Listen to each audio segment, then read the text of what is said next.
Sekarang film itu di matanya production house hanya sekedar menghasilkan banyak uang. Tidak ada yang dia pikirin seninya. Bisa dengan 0 rupiah bikin film tanpa budget sama sekali, nol. Kita kalau syuting itu sangat berdamai dengan lakban.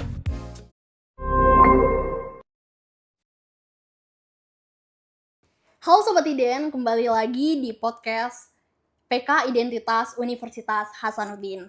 Nah, Sobat Iden, bertepatan dengan peringatan Hari Film Nasional, hari ini kita akan membahas dunia perfilman dari sudut pandang mahasiswa, mulai dari proses kreatif, tantangan, hingga peran komunitas dalam membangun ekosistem film di kampus.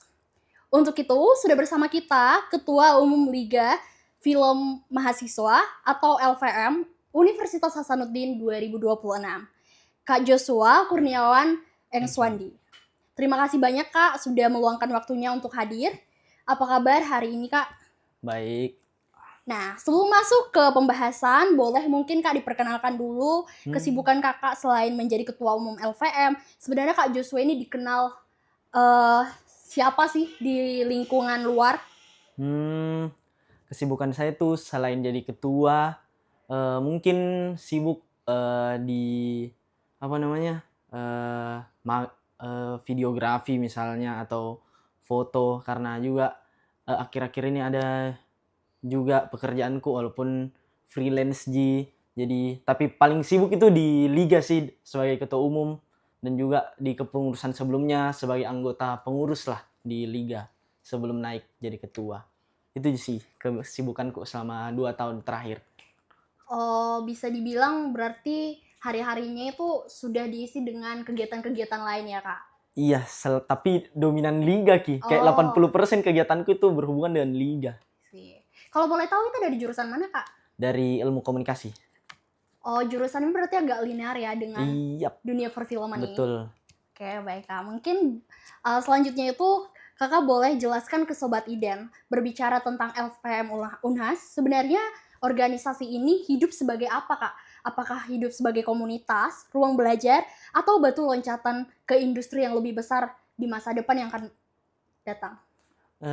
Sebenarnya bisa semua mencangkup ini tiga-tiganya, karena kayak orang masuk liga itu ada yang cuman sekedar awalnya tahu-tahu di film, terus kayak masuk nih di Unas Day. Unas Day kan pertama kali dikenalkan sama UKM kan. Iya. Terus dia lihatlah liga, waduh, saya yang dulu cuman nonton film ini mungkin bisa kali buat film, terus masuk ke liga, terus diksar lah bikin film. Itu juga bisa jadi kayak batu loncatannya orang-orang yang barusan menjadi mahasiswa baru di Unhas tuh, kayak baru kenal buat film, ternyata waduh nagih juga ya buat film, walaupun capek, jujur capek banget. Tapi itu kayak ada kesenangan sendirinya kita sebagai filmmaker, walaupun capek buat film, tapi di balik capeknya itu buat film, ada yang kita senangi gitu. Itu Ya. karyanya yang kita dinontonkan sama orang-orang. Jadi nanti kan filmnya jadi, terus di screeningkan lah itu di luar, dan orang lihat dan terus puji kayak, waduh siapa ini sutradaranya, siapa penulis skripnya. Dan itu kesenangan kita pribadi sebagai pembuat film, apalagi pembuat film di mahasiswa yang mungkin masih kurang dianggap lah karena indie jatuhnya indie. Yang film luar itu banyak yang didanai berjuta-juta bahkan bermiliar-miliar duit itu keluar, tapi kita bisa dengan 0 rupiah bikin film tanpa budget sama sekali, nol.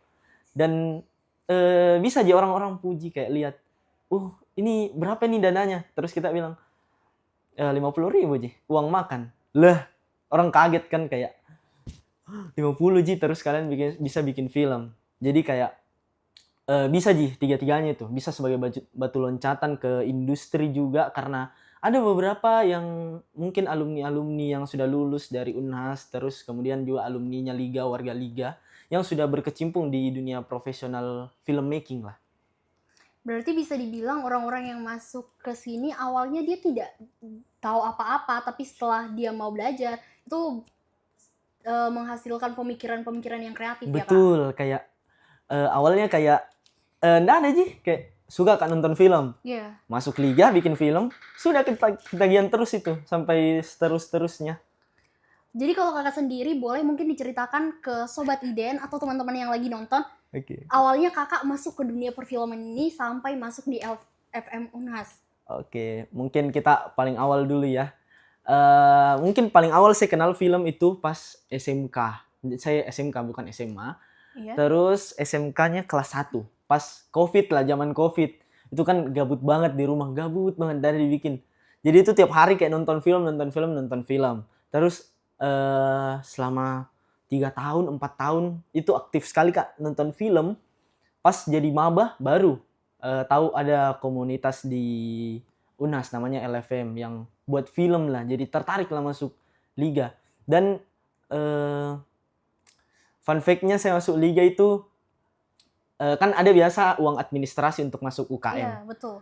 Nah, saya dibayarin sama seniorku karena apa ya, dia kayak saya kan diskusi film sama dia. Terus dia bilang, "Waduh, kayaknya kau cocok sekali masuk liga."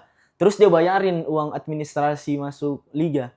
Jadi senang aja bisa masuk UKM gratis pas tahun lalu jadi maba. Berarti itu sebagai bentuk dukungan dari seniornya kita ya. Iya. Oh, Kayak diskusi film, terus dia bilang, "Waduh, bagus kau masuk liga ini kayaknya karena literasimu mungkin bagus." Dia masukin lah saya ke liga. wah, sangat menarik ya perjalanannya Kak. Oke, mungkin selanjutnya kita akan flashback sedikit tentang LFM Unhas. Mungkin kakak bisa ceritakan sejarah dan mungkin ada 1 atau 2 fun fact yang belum atau jarang diketahui oleh masyarakat Oke. luas. Sejarahnya liga setahu saya itu lama sekali terbentuk kayak 30 tahun lalu.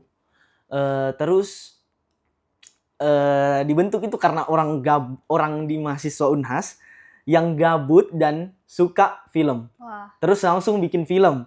Terus beberapa tahun kemudian jadi mini liga. Itu anunya kayak sejarah singkatnya lah. Orang gabut yang suka banget dengan film dan ada alat-alatnya terus bikin film. Kalau fun fact mengenai kita itu, kita kalau syuting itu sangat berdamai dengan lakban. oke ya. Iya, jadi kalau kita syuting kayak di sini lakban, di dalam kantong lakban, di kantong sini kertas. Makanya di face ini banyak sekali kantongnya. Isinya kayak nanti kertas mi, nanti lakban mi, nanti semua alat-alat aneh di sini nih. Oke Kak, itu lakban itu sebenarnya digunakan untuk apa? Ya, agak Nah, menarik.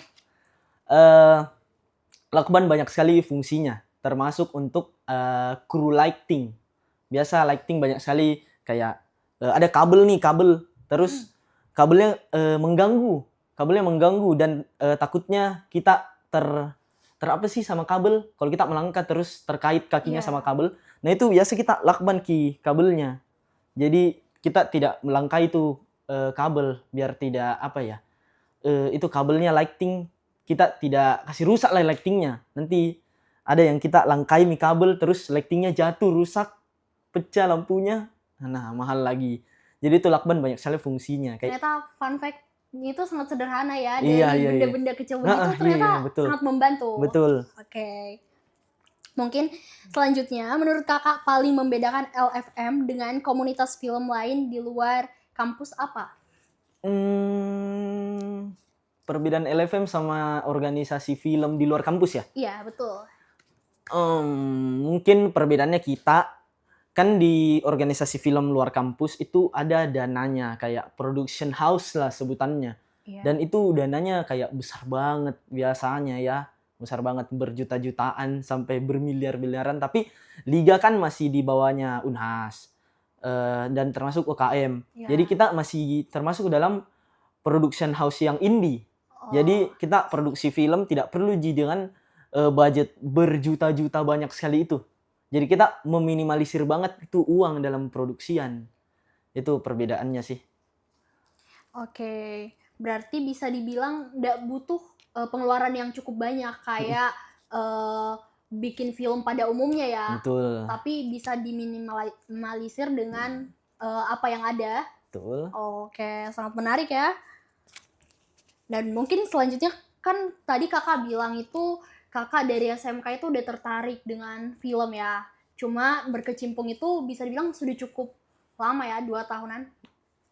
Untuk nontonnya itu banyak banget saya nonton film dulu selama SMK dan Saya juga sering nulis resensi film atau review Oh, lah. ya. Banyak sekali. Kayak ratusan film. Berarti kalau berkecimpung di LFM sendiri tuh udah sekitar berapa lama, Kak? Dari saya mahasiswa baru sih, dari semester 1. Berarti hampir menjalani 2 tahun ya? Iya, hampir. Berarti bisa dibilang cukup lama ya? Iya, bisa dibilang cukup lama lah. Walaupun kerasanya cepat banget. Kayak Oh iya. perasaan baru kemarin Kak Unas Day deh. Sekarang sudah jadi ketua umum. Agak Nah. aneh rasanya. Nah, oke Kak, mungkin dalam perjalanan sampai sejauh ini, boleh mungkin Kakak ceritakan dalam prosesnya tantangan terbesar dalam memproduksi karya itu ada di mana? Apakah ada di SDM-nya mungkin, alat, pendanaan, atau konsistensi dari setiap anggota yang masuk dalam UKM tersebut? Oke. Jadi mungkin yang paling memberatkan kita, bukan memberatkan sih, tapi menuntut kita jadi jauh lebih kreatif itu karena dananya kecil.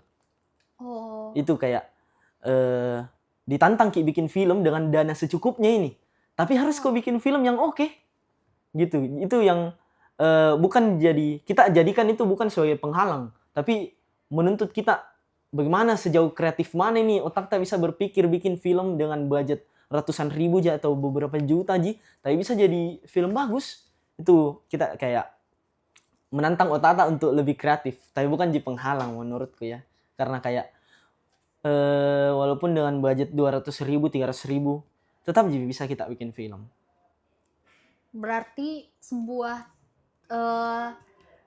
film ini kayaknya lahir dari tantangan yang Iya, betul. mau dicoba Betul banget. dan dieksplor lebih dalam Betul ya banget, Kak. betul banget. Jadi kalau misalnya nih Kak, sampai sejauh ini kan banyak nih tantangannya. Salah satunya tadi di dana, tapi yang dimana tantangan ini harus membuat kita menjadi lebih kreatif lagi. Nah sebenarnya LFM Unhas ini bagaimana sih dalam menjaga kualitas karya-karyanya di tengah tantangan ini nih? Kan harusnya sulit nggak sih Kak? Tapi bagaimana tetap bisa berkarya sekreatif ini hingga sekarang? Biasanya kita bikin film itu kita lihat dengan isu-isu yang lagi naik sekarang. Biasanya kan festival film yang pada umumnya itu dia tidak ada yang kayak oh ini filmmu bagus secara visual kayak Avenger lah. Iya. Tapi tidak ada makna semiotikanya, ndak ada isunya dalam ini film. Jadi kayak caranya kita bikin film yang konsisten itu kita ikuti isu-isu yang berkembang di masyarakat. Ya misalnya feminisme lah apa. Jadi kita bikin film mengenai itu kayak Sandwich Generation. Kita angkat jadi sebuah film. Wah, menarik ya. Dan mungkin Kakak juga bisa jelaskan salah satu karya yang sudah diterbitkan atau yang sudah diselesaikan oleh LFM Unhas sendiri itu yang paling berkesan, karya yang paling berkesan, termasuk bisa juga sedikit menceritakan proses di balik pembuatan film itu. Oke. Kayaknya yang paling berkesan di filmnya Liga menurutku itu Sandwich. Sutradaranya Ari. Kalau nonton ini bangga sih. Terus Ari. Saya di sana sebagai Astrada 1, asisten sutradara 1. Dan yang jadi tantangan dibilang menurutku yang jadi tantangan itu kayaknya apa ya? Mungkin koordinasinya kita dengan pemilik rumah syutingnya deh yang jadi masalah. Kayak adalah kayak yang sulit dijelasin antara proses syutingnya dan pemilik rumah yang kita tempati syuting itu. Jadi mungkin tantangannya di sana. Tapi tantangan lainnya itu menurut sutradara yang saya dengar kayak kan aktrisnya dalam situ itu Kak Ciki, Kak Rizky Ciki yang main di Basri Salmannya Kak Kosi Rizal. Nah katanya Ari itu dia sulit apa ya? Kan ini aktris ternama nih di Makassar, Kak Ciki. Dan dia kayak ada beban sendirinya nih. Kayak filmku ini ada Kak Ciki dalamnya. Bagaimana kalau jelek ini film? Itu yang kita pikirin nih sama bikin film. Ada Kak Ciki dalam. Bagaimana kalau jelek? ternyata menang di Festival Film Makassar 2 Wah, kategori. keren Alhamdulillah. banget ya. Oke Kak, mungkin itu kan tadi bahkan sampai artis Makassar itu bisa ikut di film Sandwich tadi. Nah, kira-kira menurut kakak sendiri, selain dari film itu, apakah film lainnya ataukah mungkin secara umum film mahasiswa pada umumnya ya, itu sebenarnya punya kontribusi nyata terhadap perfilman Indonesia atau masih sebatas ruang latihan? Apalagi pemerannya itu tentu orang-orang dari kalangan mahasiswa kebanyakan. Menurut saya itu filmnya mahasiswa berpengaruh banget. Ya. Bisa dibilang ya, karena kalau kalian nonton, ada saya hadiri festival, ini sedikit cerita ya. Festival yang diadakan sama Kak Kosi itu, Iya. kayak apa sih namanya, Makassar Cinema Weekend. Makassar Iya, Cinema Makassar Weekend yang Cinema diadakan 2 tahun lalu. Saya datang ke sana dan nonton, ada satu film yang dibilang ini film mahasiswa. Dan itu bagus banget kayak ini betulan dibikin mahasiswa, kayaknya nggak mungkin deh. Dan orang bilang kayak, iya ini dibikin mahasiswa sebagai skripsinya, kayak, hah? Dan kupikir, berdampak banget kayaknya film mahasiswa deh. Bisa berdampak. Tidak kayak, aduh film mahasiswa kayaknya nggak berdampak jadi jangan melihat. Tidak begitu Ji. Kayaknya saya rasa film mahasiswa juga berkembang terus setiap saat. Dan fun fact kayak, tahu Steven Spielberg? Iya. Steven Spielberg punya Schindler List itu, Iya. itu apa namanya, syarat kelulusannya dia di S2-nya. Wah.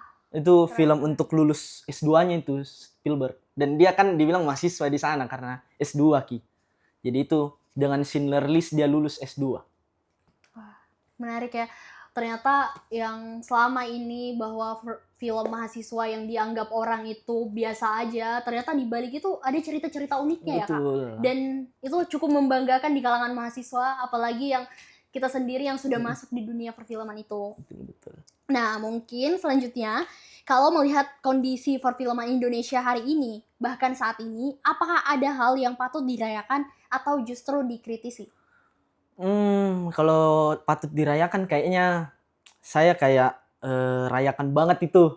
Kayak transisi horor Indonesia. Iya. Dulu pada tahun 2010-an, 2000-an sampai 2010-an itu banyak sekali film horor bersebaran di Indonesia yang berbau pornografi jatuhnya. Kayak Tali Pocong Perawan kalau kalian nonton.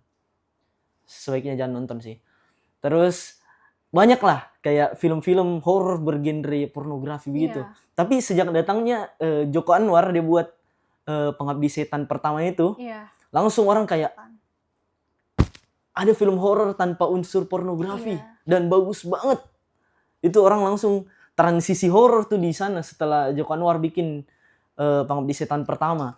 Jadi horor Indonesia berlanjut Ki, ikuti tradisinya itu Pengabdi Setan, jadi kayak horor gelap, horor mencekam yang banyak darahnya, yang bawa unsur-unsur agamis gitu, agama.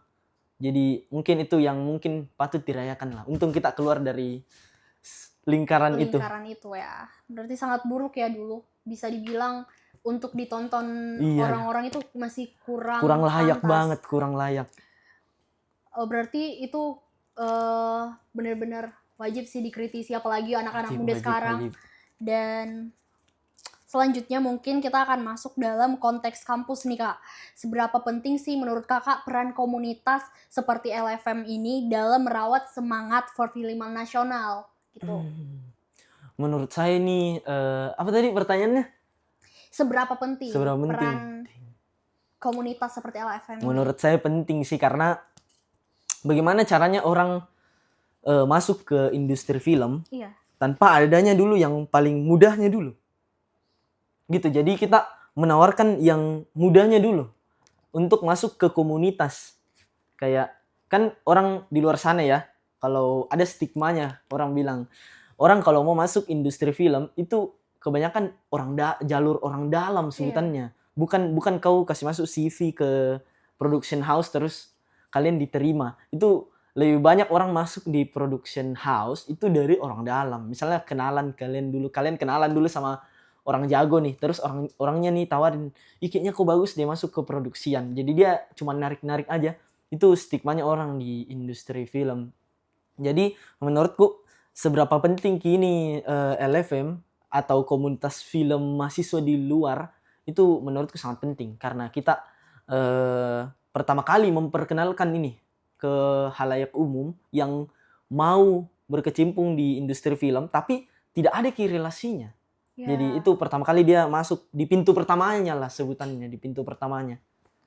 Berarti ini penting banget untuk orang-orang yang mau mengikuti proses ya. Karena Betul. dari komunitas dulu baru Iya, dia iya, bisa iya. mengikuti industri film yang lebih besar mungkin. Betul. Oke Kak, mungkin kalau saran dari Kakak, misalnya ada mahasiswa yang ingin benar-benar serius di dunia film. Nah, langkah paling konkret yang harus mereka lakukan dari sekarang itu apa Kak? Pertama itu pasti join dulu komunitas yang berskala kecil lah. Kayak komunitas Komunitas di film, kampus. komunitas di kampus, Iya. komunitas film kampus. Masuk dulu yang paling kecil. Terus kalian di sana pasti bersosialisasi kan dan berkenalan dengan orang-orang yang mungkin jago filmnya. Kayak jago ki jadi sutradara, jago ki jadi scriptwriter, jago ki jadi editor, dan di sana kalian harus ki dapatkan minatnya kalian. Kayak Iya. kalian kan pas masuk di industri pas pertama kalinya mungkin itu kayak belum kalian dapat passionnya kalian di jadi kru film itu mau jadi kru apa, dan di sana kalian kayak cari tahu kayaknya cocok kayak jadi editor deh. Ya, jadi kalian berteman baik dengan orang yang mungkin jago ki ngedit, dan terus orang itu mungkin narik kalian untuk ngedit film bareng atau ngedit video bareng. Itu kayaknya jadi step yang krusial ki di industri film. Jadi harus ki kalian dari awal dulu, baru maju-maju langkah-langkah yang kecil itu bakal sampai ke tujuannya nanti. Jadi tidak perlu langkah besar. Perlunya langkah kecil yang terus diulang-ulang terus sampai sukses. Berarti untuk masuk dalam dunia perfilman itu butuh konsistensi ya Kak? Butuh konsistensi. Oke. Karena kayak sulit nggak sih dibilang kau cuman melangkah 3 langkah tapi sampai ke tujuan. Jadi mungkin perlu konsistensi langkah-langkah kecil sampai ke tujuan. Oke, baik. Mungkin tadi Kakak udah kasih tips untuk teman-teman yang ingin dan sangat tertarik masuk dunia perfilman. Nah, sekarang menurut Kakak apa kesalahan paling umum yang sering dilakukan oleh mahasiswa saat mau mulai bikin film atau mau berkecimpung di dunia perfilman? Paling salah itu pasti keraguan. Keraguan. Keraguan kayak dia ragukan dirinya sendiri dalam bikin film. Misalnya pas dia berkecimpung nih pertama kali mau bikin film, terus dalam hatinya nih ragu. Waduh, betul jika saya jadi scriptwriter ini bagus jika tulisanku. Iya. Ini orang-orang bakal bilang apa nanti sama filmku? Nanti orang-orang bakal bilang apa kalau lihat tulisan skrip ini bagus nih tidak? Apa jangan jelek tulisanku? Saya rasa itu kesalahan paling fatalnya kalau orang mau berkecimpung, ragu. Itu tidak berlaku. Itu berlaku untuk semuanya. Kayak bukan cuman kalian masuk ke industri film baru kalian ragu, itu gagal. Itu gagal misi. Hesitation is defeat menurutku. Jadi kalau mau kejar cita-cita kayaknya jangan pernah ada keraguan dalam diri kita deh. Apapun itu, termasuk dalam film. Berarti bisa dibilang Kakak ingin menyampaikan nggak ada proses yang instan. Betul. Nggak usah ragu dengan hasil karya sendiri. Mungkin hari ini belum bagus, besok akan lebih bagus. Betul. Mungkin begitu ya Kak? Iya. Oke, baik. Mungkin kedepannya LVM ingin berkontribusi seperti apa nih Kak dalam perkembangan perfilman, khususnya di level mahasiswa? Kayaknya kan salah satu prokernya nih LFM ada namanya Hasanuddin Film Festival. Jadi di sana tujuan itu mau merayakan berbagai film nasional. Jadi kayak kan banyak tuh film-film indie yang mungkin kurang kelihatan nampaknya di sosmed atau apapun. Kan biasa ada film yang naik banget di sosmed. Misalnya Joko Anwar bikin film langsung FYP di mana-mana. Tapi ada loh film-film bagus yang tidak pernah FYP di mana-mana. Jadi menurut saya tuh perlu dirayakan juga seperti itu. Banyak orang yang bikin film bagus tapi tidak kelihatan Dan di sana kita bikin namanya Hasanuddin Film Festival, di mana kita mau merayakan berbagai macam film yang mungkin kalian tidak pernah tahu karena film pendek itu banyak jenisnya Iya. dan unexpected jatuhnya. Kalian tidak bakal pernah tahu itu. Tapi dengan Hasanuddin Film Festival itu film bakal kelihatan naik ke permukaan ini film sebutannya. Baik, mungkin selanjutnya itu menurut kita nih, bahkan yang kita lihat sekarang itu tren film Indonesia itu udah mulai bergeser ya Kak. Gitu. Yang sebelumnya itu didominasi film horor, sekarang mulai banyak film yang dipengaruhi oleh stand up komedi atau komika. Nah, menurut kakak sendiri, pergeseran ini sesuatu yang positif atau justru ada hal yang perlu dikritisi dari pergeseran ini? Sebenarnya ada positif negatifnya sih menurut saya ini. Kayak positifnya mungkin kita ada keluar lah dari zona nyaman. Kayak dulu kan horor terus. Tiap bioskop itu horor isinya, horor Susana lah, Malam Jumat Kliwon, Iya. apa segala macam. Itu kayaknya kita positifnya di sana. Kayak kita keluar dari zona nyaman yang setiap sutradara tuh bikin film horor terus. Jadi itu positifnya dan juga ada lah positif lainnya kayak mungkin kalian nonton Jatuh Cinta seperti di film-filmnya Mas Yandi Lorenz itu dalam itu film ada dia kritisi misalnya semua production house, bukan semua sih, rata-rata production house di Indonesia kalau mau bikin film itu dia cuma mau pikir seberapa banyak uang yang dihasilkan dari ini cerita, seberapa banyak ini film mengengage itu masyarakat umum. Kayak sekarang film itu di matanya production house hanya sekedar menghasilkan banyak uang. Tidak ada yang dia pikirin seninya. Itu di sana kritik tajam sekali malah itu dari Yandi Lorenz, Mas Yandi. Kayak dia kritik hampir semua film-film yang kayak hanya mengutamakan keuntungan duitnya saja dibanding unsur seninya yang seharusnya jadi unsur paling utamanya film itu, keseniannya. Itu. Mungkin itu bagian positif dan bagian yang perlu dikritisi deh. Berarti bisa dibilang ternyata film di Indonesia itu masih banyak ya yang hanya ingin untungnya saja, tapi ternyata di setiap episode film itu nggak ada seninya. seni sama sekali ya. Betul. Oh, baik. Oke Kak, mungkin selanjutnya tuh Kakak boleh menyampaikan atau merumuskan satu harapan Kakak di Hari Film Nasional tahun ini. Apa yang ingin Kakak lihat berubah dari perfilman Indonesia?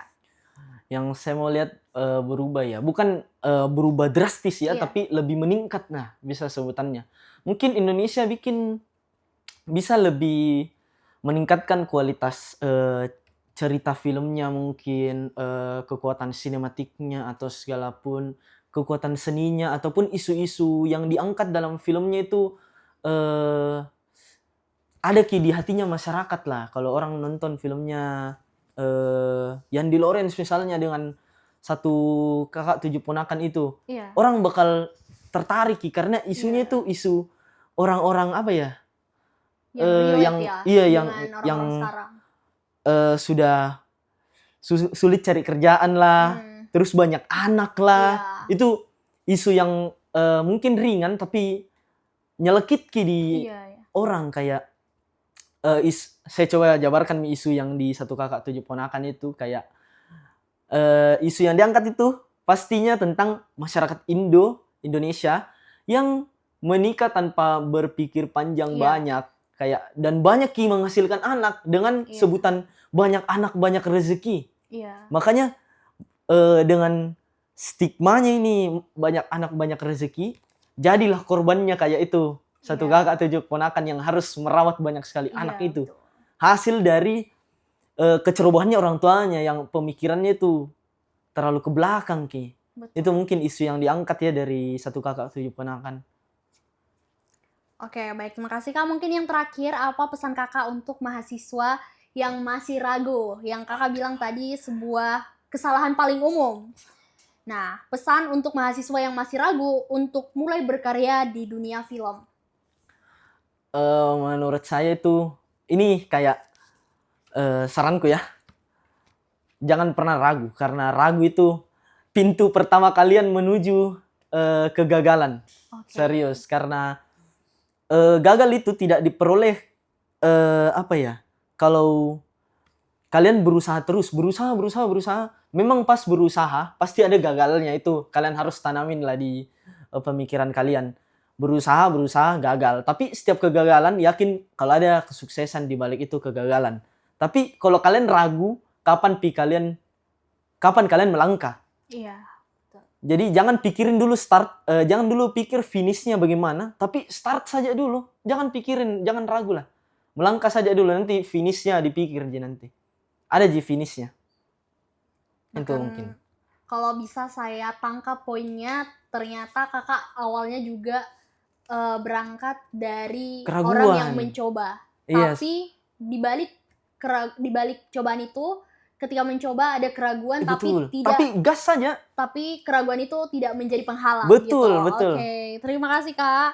Mungkin cukup banyak insight yang kita dapat. Terima kasih buat cerita yang sudah dibagikan. Semoga obrolan ini bisa memberi perspektif baru dan jadi dorongan untuk teman-teman mahasiswa yang tertarik di dunia perfilman agar lebih berani untuk berkarya.